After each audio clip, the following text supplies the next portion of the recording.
week as captain like for you? I mean, not much has changed. You know, just taking on that leadership role and just being a more vocal leader for the guys. Do you plan to speak to the guys, maybe Friday night or something? You guys going to do anything like that before the game? Every year since I've been here, the coach had the guys bring it up. Like after the team meeting at nighttime, he brings it up, and then the coaches leave the room, and then the captains get them for a minute. So we'll keep that alive. So you'll have some words to say Friday night. Yes, sir. You know what you're going to say yet? No, I'm keep it in the team. Oh, okay. All right. Yeah, you've been around for a couple years and faced Virginia a couple times. So are you kind of familiar with how they like to play and how they like to operate? Yeah, I mean, like you said, I've been around. This will be my 5th time. Well, my first year I redshirted, but this will be like my 4th time playing against them. So not much has changed, and they're a great football team. They execute everything they do well, so we'll be looking forward to it. How will it be going up against a veteran quarterback like Bryce Perkins, and what kind of challenges does he present? He presents a lot of challenges. He's mobile. He can throw the ball. When he gets out of the pocket, he's very dangerous. So we just got to stay poised and stick to our assignments.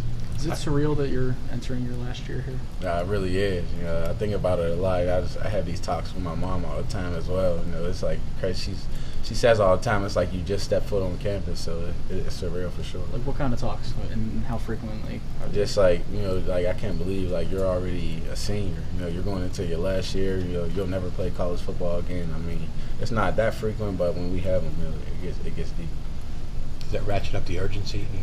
Since this is your last year and your last chance. For sure. Every game, there's only 12 of them, right? Right. They said like every game is just go out there and make it your best. Do you remember when you got the offer from Pitt? Do you remember that moment? Yeah, I remember detail for detail.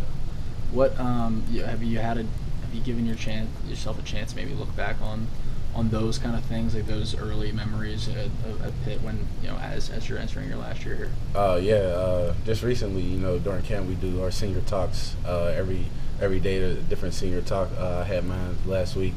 And just like as I was writing it up, just thinking about all those times where when I first came in, like I was one specific thing, like this whole building changed since I've been here. So just times like that, little moments like that, you reminisce and you think back like you came a long way.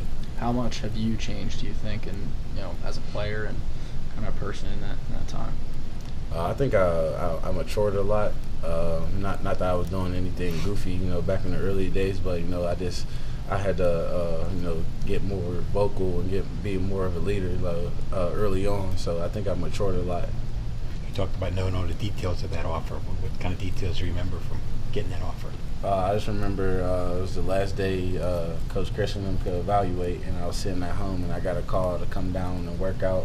I worked out in front of the whole staff, and they put me through some drills, and after Coach Chris took me in his office and gave me the offer. How soon did you accept it after that? Did you commit after that? I think it was the next day. The next day? Yeah. What part of the year was it? It was the spring? Summer, I think. The summertime? Yeah. Before your senior year? Yep. Then how did that recruitment change whenever Coach Narduzzi took over, and how quickly did you kind of build that relationship with him? I mean, not much changed.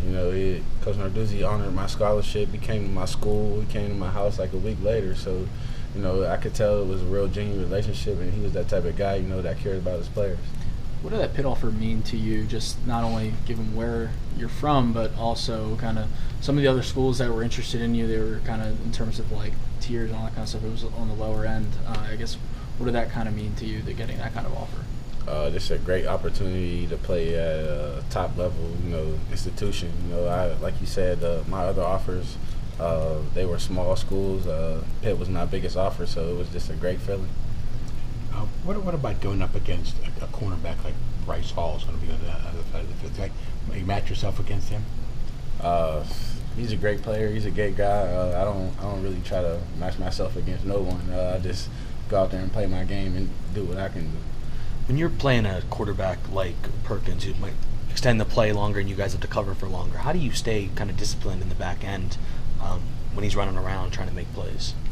Just pretty much locking on to our guy. Like you said, like when he runs around, he's still looking to throw. So we got to lock on to our guys and make sure that we don't just let him go. Is there a sense maybe that you want to show people that Pitt has good cornerbacks too? Virginia's not the only team that has a good cornerback. I mean, I guess they'll just have to see. we don't do no bragging or boasting or anything like that. So we'll see you Saturday.